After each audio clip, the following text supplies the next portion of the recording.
Good morning, good afternoon, and good evening, everybody. Thank you for tuning into another Supatease video. Mike Morhaime is back, the absolute legend, the GOAT of Blizzard Entertainment. He went off, I think, back in 2018 and created a studio called Dreamhaven, and we hadn't really gotten a lot of word from them. It was kind of all shrouded in the mists as far as information for their games, and I feel like the games that he's worked on has provided me so many opportunities and so many great experiences that I am really excited to see what comes out of these splinter groups from Blizzard Entertainment and from Riot Games. We've got Halinka and Ghostcrawler with a team going off and working on their own studio, Chris Kaliki as well from Blizzard Entertainment, but this seems to be like the first actual glimpse into what Mike Morhaime and his team and his studio have been doing specifically, and they talk a bit about their journey through that, and so I wanted to cover it. The first little bit here is basically just talking about working through the global situation that happened back in 2019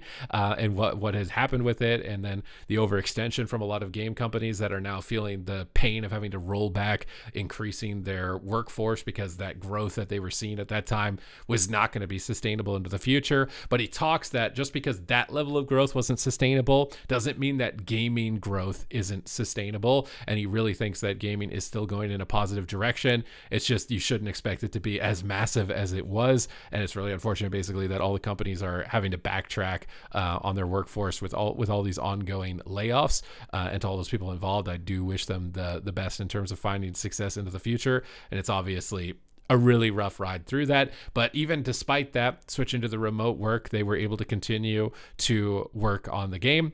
They talk about how they left and how Mike Morhaime left in 2018, but he didn't ride off into the sunset. They've been working on a game, and they've got leadership from Riot. They got leadership from Blizzard. They mentioned names like Aaron Merrick from Riot. They mentioned Chris Siggety from Blizzard. I think he worked on Warcraft 3 and Hearthstone specifically, and then Aaron Merrick, I would assume, is mostly League of Legends coming from Riot. So I was really interested to see, this seems to be a very diverse pool of developers, producers, and designers coming from a whole skew and different avenues of gaming specifically, which gets me really excited for what is it exactly that they are going to be releasing, which takes us down. Well, it doesn't take us down anywhere. I guess it was included in this little bit right here, unless, did I not scroll? Oh, no, I did scroll not far enough.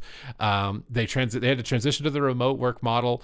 They went heads down on their first game, having weathered the initial storm, and they talk about Secret Door, these two different publishers basically, and Secret Door seems to be focusing more on tabletop games, and when I hear tabletop, when I think of video games relative to that, I'm thinking Baldur's Gate. That's immediately what I'm thinking whenever I hear tabletop. So I think one of the titles that is likely coming out of their studio, this is just a guess based off of the language that they've used in this section, is that it's likely some type of tabletop game oriented around D&D. And they talk about how they've been playing D&D in the studio. I think that's really good. I think for a lot of studios, playing the game that you're making, being making something that you yourself would enjoy is super important. The same as being a chef and you're cooking food that not even yourself can enjoy. I feel like there's just there's a little bit of conflict in that specifically. So I really like it when they're trying to make a game that they themselves would really like to get into and enjoy themselves. I think that that's going to have a lot of passion that's put behind it, which is making me think that this is going to be a really insane game as far as that is considered. Now, when we move down into the next paragraph, a little bit lower, they talk about their values and their challenges for this specifically. And obviously, with it being kind of a tabletop game, what would that mean? The biggest one that stood out is that they don't want to make a competitive game.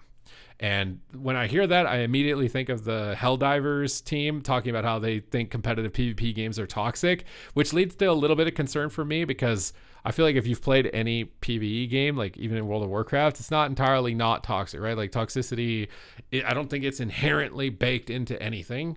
It just comes out of insecurity, which can happen in a PvE game, right? You're playing with somebody and they're losing, you're losing the fight with whatever it is, and they're insecure about it, and then they want to type something about it because they can't deal with it, So I'm not really a big fan of that language. It kind of makes me a little bit worried as far as what does that mean for it. But at the same time, Helldivers initially was really successful, but obviously the balance changes that moved forward with that. took it in a little bit of a different direction. But with this specifically, that's what stood out to me, is that they don't want to make a competitive game. So it's possible that these games coming out, they're going to be kind of like cozy games, maybe more story oriented, like Baldur's Gate. So if you're somebody who's looking for like a cozy type of game like that, single player, maybe it's multiplayer, who knows? Maybe it's both. I feel like a lot of games are now pivoting towards more solo oriented. We see that with all of the games coming out now, is like a huge resurgence of solo console games. So maybe they're keeping an eye on that, and they want to make sure that it can be single player as well as multiplayer. But even though Merrick says that he came from a very competitive backdrop, esports focused, etc., this game is not that intent. It's not that intent for this specifically. And then they kind of like leak a little bit of what I think is the name of the game. I'm not 100% certain on this, but the way that I read this, while we wait a bit longer to find out what secret door is keeping behind the lock, Dreamhaven is already fulfilling its other duties as publisher, having announced today that it will bring linked Banner of the Spark to market from outside studio Fuzzybot. So it seems like this game is very close to releasing, which is awesome, because I feel like every other Splinter Group that's come out from Blizzard seems like they're in pre-alpha stage. We haven't really gotten to see a ton of gameplay, maybe leaked trailers and discussions and roundtables and stuff like that, but like this actually seems like it could just come out of the door like pretty soon. So this article came out yesterday on the 20th of September, and I just wanted to cover it. So basically, it's going to be a non-competitive game. It's going to be likely some scene oriented or inspired by tabletop, which makes me immediately think Baldur's Gate.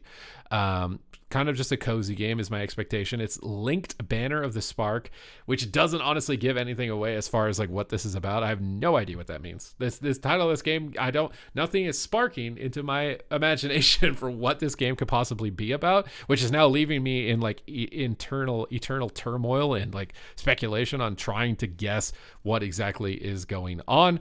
But this Mike Morhaime is a legend, and so I'm really holding this with some high expectations as far as being a superb, high-quality experience. And I just wanted to talk about it, let you guys know about it, if you didn't know already with everything that's been going on, obviously. So thank you very much for tuning into the video, and I will see you in the next one.